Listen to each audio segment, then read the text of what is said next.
अगर कोई प्लॉट, मकान या किसी भी तरह की संपत्ति आप खरीदने जा रहे हैं तो ये वीडियो आपके लाखों रुपए बचा सकती है, क्योंकि आजकल फर्जी कागजात, फर्जी मालिक और एक ही प्रॉपर्टी को कई लोगों को बेच देने के मामले सामने आ रहे हैं। तो आप कैसे पता करेंगे कि जो संपत्ति, जो मकान, जो दुकान या जो प्लॉट आप खरीद रहे हैं वह असली है या फर्जी है? तो इस वीडियो में जानिए प्रॉपर्टी खरीदने से पहले की सबसे जरूरी जाँच। और प्लॉट या मकान खरीदने से पहले ये 5 मिनट की जाँच आप कर लीजिए, वरना आपके जीवन भर की, जिंदगी भर की कमाई फर्जी प्रॉपर्टी में उलझ सकती है, फंस सकती है। तो असली प्रॉपर्टी और फर्जी प्रॉपर्टी में फर्क कैसे पहचानेंगे? क्योंकि कागज आपको असली दिख सकते हैं लेकिन प्रॉपर्टी आपकी फर्जी हो सकती है। और ऐसा ना हो कि रजिस्ट्री होने के बाद आपको पता चले कि आपने जो संपत्ति खरीदी है वह फर्जी है। तो आपके साथ भी ऐसा ना हो, इसलिए प्रॉपर्टी खरीदने से पहले ये जांच जरूर कर लीजिए जो इस वीडियो में हम आपको आगे बताने वाले हैं। तो दोस्तों, इस वीडियो में आपको वो जानकारी मिलने वाली है जो वकील पैसे लेकर भी आपको नहीं बताएगा, जो कि रियल एस्टेट सेक्टर में 25 वर्ष का हमारा गहरा अनुभव है। और उस अनुभव के आधार पर हम आपको कुछ ऐसे पॉइंट, कुछ ऐसे टॉपिक बताएंगे जिससे किसी भी संपत्ति को खरीदने का जब आप सोचेंगे तो वो फर्जी है या असली है, इस बात का पता आपको पहले ही चल जाएगा और आपके लाखों करोड़ों रुपए डूबने से बच जाएंगे। आप धोखे के शिकार नहीं होंगे, गलत प्रॉपर्टी को नहीं खरीद पाएंगे। तो दोस्तों, वीडियो बहुत ज्यादा जानकारी वाला, नॉलेजेबल है। और संपत्ति खरीदने से पहले क्या अवेयरनेस रखनी चाहिए, क्या क्या पॉइंट पर हमको ध्यान रखना चाहिए, उन बातों को लेकर बहुत ज्यादा जानकारी देने वाला है। इसलिए आगे बढ़ने से पहले इस वीडियो को लाइक करते चलिए, और अभी तक आपने हमारे चैनल को ज्वाइन नहीं किया है तो हमारे चैनल को सब्सक्राइब करके ज्वाइन कर लीजिए। इसको मैं आपको उदाहरण से बताना चाहूंगा कि जब भी कोई डेवलपर प्लॉटिंग करता है, कोई कॉलोनी काटता है, तो वो संपत्ति को, खेत की जमीन को परचेज करता है और उसमें प्लानिंग करके प्लॉटों की पूरी कॉलोनी काटता है। और इस तरह के प्लॉट एग्रीकल्चर भूमि पर, कृषि भूमि पर काटे गए होते हैं, जिनका किसी भी निकाय से कोई भी अनुबंध नहीं होता, किसी भी डेवलपमेंट अथॉरिटी के द्वारा उनको अप्रूव नहीं किया गया होता। और कृषि भूमि जमाबंदी के आधार पर किसी भी व्यक्ति से उस खेत की रजिस्ट्री करवा ली जाती है और रजिस्ट्री के आधार पर उन प्लॉटों को छोटे छोटे टुकड़ों में विभाजित करके बेच दिया जाता है। और खरीदने वालों को 10 साल, 15 साल बाद भी इस बात का पता नहीं चलता कि उनके प्लॉट असली हैं, फर्जी हैं या सही हैं, क्योंकि काफी लोग ऐसी संपत्ति को इन्वेस्टमेंट के जरिए से खरीदते हैं और ऐसी संपत्ति की रजिस्ट्री करवाकर, उसका पैसा चुकाकर ऐसी किसी भी प्रॉपर्टी की फाइल को अपने घर ले जाकर रखते हैं और 10 साल, 15 साल उसकी तरफ देखते भी नहीं। इसी प्रकार मान लीजिए आपने कोई दूसरा प्लॉट खरीदा है, आपने मान लीजिए 30 बाई 50 की कोई प्रॉपर्टी खरीदी है, आपकी 30 बाई 50 की संपत्ति की रजिस्ट्री भी हो चुकी, आपने उस संपत्ति की फाइल को ले जाकर अपने घर रख दिया है। अब दस्तावेज में आपकी प्रॉपर्टी की साइज 30 बाई 50 है, लेकिन एक्चुअल मौके पर जाकर आप जब देखेंगे आपकी प्रॉपर्टी का साइड का 10 फीट हिस्सा किसी और व्यक्ति ने दबा के रखा है और मौके पर 20 बाई 50 की ही साइज आपके लिए खाली पड़ी है। कई लोग ऐसे होते हैं जो मकान बनाकर बेचते हैं और आपको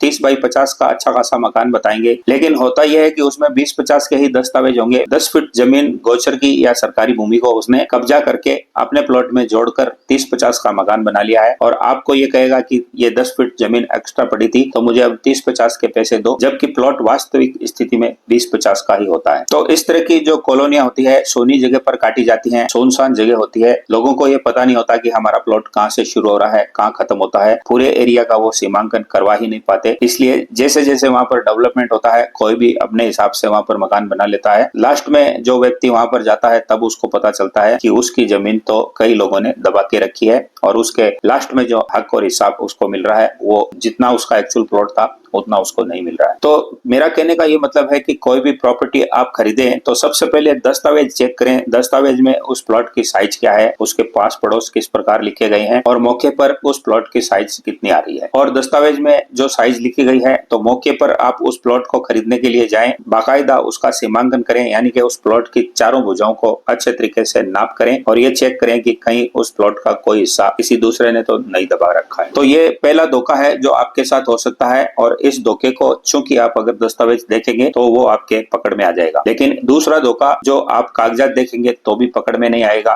वो क्या है? तो दूसरा धोखा ये होता है कि डॉक्यूमेंट में आप प्रॉपर होते हैं लेकिन ये धोखा आपको आसानी से पकड़ में नहीं आता। इसको भी हम एक उदाहरण से समझ लेते हैं कि मान लीजिए एक कॉलोनाइजर 2 बीघा 3 बीघा जमीन का कृषि भूमि का टुकड़ा खरीदता है और उस टुकड़े में वह प्लॉटिंग करता है। तो मान लीजिए 2 या 3 बीघा में 50 प्लॉट का टुकड़ा, छोटे छोटे प्लॉटों के टुकड़े निकलते हैं। लेकिन वो क्या करता है कि कि 2-3 बीघा जो उसने जमीन खरीदी है, उस जमीन के आसपास कोई गोचर की जमीन, खालसा जमीन या सरकारी जमीन पड़ी होती है तो उसको भी अपने नक्शे में शामिल कर लेता है और जहां पर उसके 50 प्लॉट निकलने चाहिए थे वहां उन प्लॉटों को बढ़ाकर वो 60 कर लेता है और वो 50 प्लॉट की जगह 60 प्लॉट का एक नक्शा बनाता है, उसमें प्लॉटिंग करता है और उन सभी प्लॉटों को वो बेच देता है। तो अगर आप एक्चुअल उसकी जमीन के हिसाब से वहां पर जाएंगे तो उसके एक्चुअल प्लॉट 50 ही निकलते हैं, लेकिन चूंकि उसने खालसा जमीन, गोचर जमीन या ऐसी जमीन जो स्पेयर पड़ी थी, सरकारी भूमि थी, उसको भी जोड़कर 60 प्लॉट निकाल दिए और उसने प्रॉपर रजिस्ट्रियां 60 प्लॉटों की कराई है। तो रजिस्ट्री वो प्रॉपर सही तरीके से आपकी करवाएगा, दस्तावेज में आपको कोई भी कमी नहीं दिखेगी। दिक्कत आपको तब आएगी जब आप संबंधित निकाय के नक्शे से उन प्लॉटों की प्लॉटिंग का ऐलान करेंगे और ऐसे में जब आप जेडीए में या डेवलपमेंट अथॉरिटी में या संबंधित निकाय में अपने प्लॉट का पट्टा करवाने जाएंगे या अपना नाम ट्रांसफर करवाने जाएंगे तब पोल वहां पर खुलेगी। तो ऐसे किसी भी प्लॉट का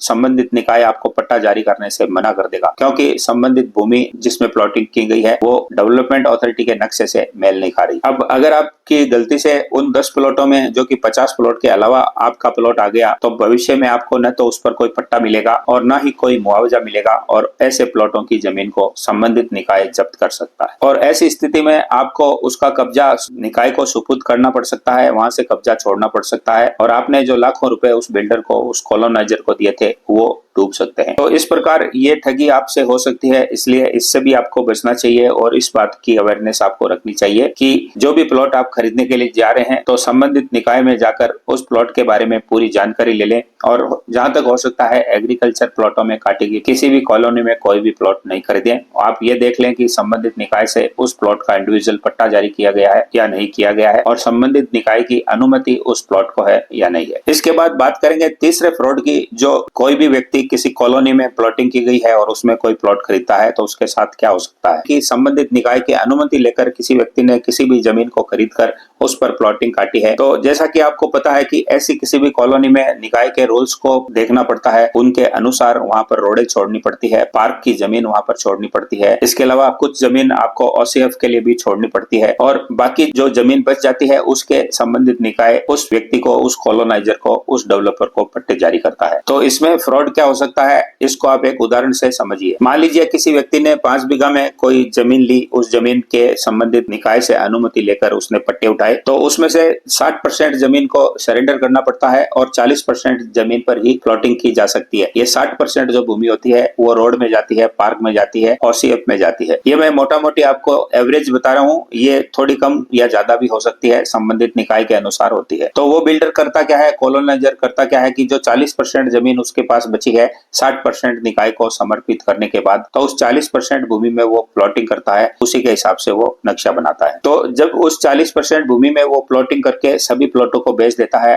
उसमें डेवलपमेंट भी कर दिया जाता है, तो धीरे धीरे ऐसे किसी भी प्लॉटों की, ऐसी किसी भी कॉलोनी की डेवलपमेंट होने की वजह से, सभी प्लॉट बिक जाने की वजह से वैल्यू बढ़ती है, वहां के भाव बढ़ते हैं। अब दिक्कत कहाँ आती है कि कॉलोनाइजर के मन में लालच आ जाता है कि उसने 40% भूमि पर प्लॉट काट के बेच भी दिए, पुराने भाव से बेचे और अब भाव बढ़ चुके हैं। तो वो गड़बड़ी कहाँ करता है कि जो संबंधित निकाय के द्वारा नक्शा 40% भूमि का पारित किया गया था उस नक्शे में हेरफेर करता है। हेरफेर भी इसलिए करता है कि पूर्व में उसका नक्शा पारित हो चुका है लेकिन मौके पर वो गड़बड़ी करता है और एक नया नक्शा वो बनाता है, नए तरीके से प्लॉटिंग करता है, उसमें पार्कों की, रोड की और अन्य भूमि जो उसने जेडीए को समर्पित की थी उन पार्कों की जमीन में प्लॉटिंग काट देता है, उस जमीन को कम कर देता है। जो 60% उसने जमीन छोड़ी थी उसकी जगह वो 20% भूमि और ले लेता है और 40% में जहां पर उसने प्लॉटिंग की थी अब उसको 60% में तब्दील कर देता है। तो इस प्रकार से 20% भूमि वो फर्जी तरीके से बिना अनुमति निकाय के लिए अपने प्लॉटों में शामिल कर लेता है। ऐसा हमने हमारे 25 साल के रियल एस्टेट कार्यकाल में देखा है कि किसी बिल्डर कॉलोनाइजर ने प्लॉटिंग की कॉलोनी को काटा और वहां पर जो पार्कों की जमीन थी उसमें भी प्लॉट काट कर बेच दी। जब इस तरह के प्लॉट को एक सीधा साधा इंसान अपने जीवन भर की कमाई से खरीदता है, वह उस पर अपने सपनों का घर, आशियाना भी बना लेता है, अपने जीवन भर की जमा पूंजी उस मकान पर, उस जमीन पर खर्च कर देता है। लेकिन उसको दिक्कत कहाँ आती है, जब वो संबंधित निकाय में नाम ट्रांसफर के लिए जाता है, अपने प्लॉट की कंस्ट्रक्शन अनुमति लेने के लिए जाता है और ऐसे में जब संबंधित निकाय उस प्लॉट की जांच करता है, मौका तस्दीक करता है तो ये पाया जाता है कि वह जमीन तो पार्क की जमीन में, वो प्लॉट तो पार्क की जमीन में बना हुआ है और ऐसी स्थिति में उस प्लॉट की रजिस्ट्री और पट्टा संबंधित निकाय के द्वारा निरस्त कर दिया जाता है, उसके नाम ट्रांसफर पर रोक लगा दी जाती है और उसका कब्जा वहां पर अवैध साबित हो जाता है, क्योंकि जो 60% जमीन छोड़ी गई थी वह संबंधित निकाय ने अपने अंडर में ले ली थी और वो अब सरकार की जमीन हो चुकी होती है। ऐसी स्थिति में संबंधित निकाय वहां से आपको हटने के लिए कह सकता है। अगर आपने मकान बना लिया है तो मकान को तोड़ा जा सकता है और इस प्रकार आपके जीवन भर की गाड़ी कमाई फर्जी प्लॉट की वजह से डूबने की कगार पर आ सकती है। तो अब इससे बचने का उपाय क्या है? इससे बचने का उपाय है कि जो भी प्लॉट आप खरीदें उसके दस्तावेजों को लें और संबंधित निकाय का अगर उसमें पट्टा है तो संबंधित निकाय में जाकर उस प्लॉट की पूरी जानकारी लें, उसके बारे में पूरी तस्दीक करें और उस कॉलोनी के नक्शे को लेकर उस नक्शे को भी संबंधित निकाय में जाकर चेक करवाएं। वहां पर आपको इस बात का पता चल जाएगा कि संबंधित नक्शा संबंधित निकाय के अनुसार बना है या उसमें